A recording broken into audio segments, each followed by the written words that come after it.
সকালে ঘর ঝাড়ু না দিলে কি কি ক্ষতি হয় আপনি জানলে অবাক হয়ে যাবেন।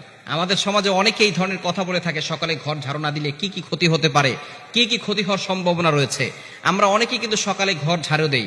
আপনি সকালে ঘুম থেকে উঠার পরেই ফজরের নামাজ পড়বেন, নামাজ পড়ার পরে আপনি ঘরটাকে পরিষ্কার পরিচ্ছন্ন রাখবেন, কেননা আত-তুহুরু শাতরুল ঈমান, পবিত্রতা হচ্ছে ঈমানের অঙ্গ। কিন্তু দুঃখজনক হলেও সত্য, আমরা অনেকেই অলসতামি করে ঘুম থেকে উঠি 10টা-11টার সময়।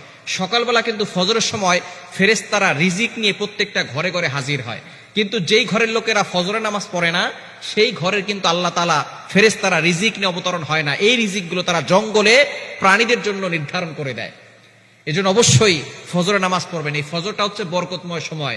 নবীজি সাল্লাল্লাহু আলাইহি ওয়াসাল্লাম এই ফজরের জন্য বরকতের দোয়া করেছেন, বুখারী শরীফের হাদিস।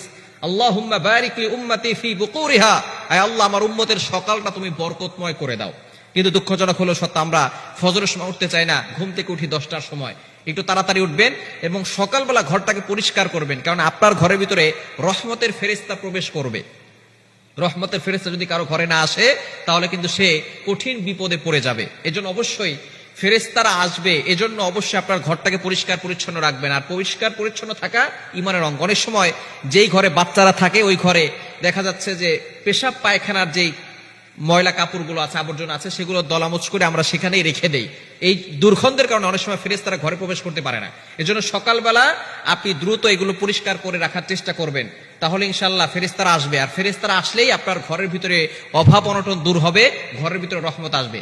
কিন্তু যদি আপনি অপরিষ্কার অবস্থায় রেখে দেন, ঘরটাকে পরিষ্কার না করেন, তাহলে কিন্তু আপনার ঘরের ভিতরে অভাব কোনোদিন যাবে না। এই অভাব লেগেই থাকবে, কারণ রহমতের ফেরেশতারা আসতে পারতেছে না আপনার ঘরের ভিতরে দুর্গন্ধের কারণে। এজন্য ঘরের ভিতরে সবসময় দুর্গন্ধ অবস্থা রাখার চেষ্টা করবেন না, সবসময় পরিষ্কার ক্লিন রাখার চেষ্টা করবেন। এবং ঘরের ভিতরে ছবি টানিয়ে রাখবেন না। অনেকে আছে ঘরের ভিতরে ছবি টানিয়ে রাখায়।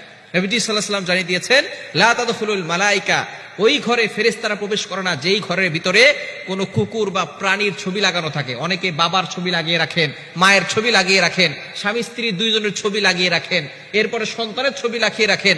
কোনো প্রাণীর ছবি আপনি লাগাবেন না, কোনো মানুষের ছবিও না, কোনো প্রাণীর ছবিও না। আপনি যদি এইভাবে লাগিয়ে রাখেন তাহলে ওই ঘরের ভিতরে রহমতের ফেরেশতারা প্রবেশ করবে না। আর যেই ঘরে রহমতের ফেরেশতারা প্রবেশ করে না ওই ঘরের ভিতরে বরকত থাকে না, ওই ঘরের ভিতরে অভাব লেগেই থাকে। এজন্য অবশ্যই সকালবেলা উঠে আপনি নামাজ পড়বেন, এরপরে আপনি বিসমিল্লাহ বলে কাজ শুরু করবেন, ঘরটাকে ক্লিন করবেন, পরিষ্কার করবেন, তাহলে রহমতের ফেরেশতারা আসবে। ঘরে কোনো অভাব থাকবে না, আল্লাহ পাক রব্বুল আলামিন অভাব দূর করে দিবেন, দুঃখ কষ্ট দূর করে দিবেন, শান্তি আসবে। বিপদ আপদ থেকে, বালা মুসিবত থেকে আল্লাহ পাক রব্বুল আলামিন ওই ঘরটাকে হেফাজত করবে।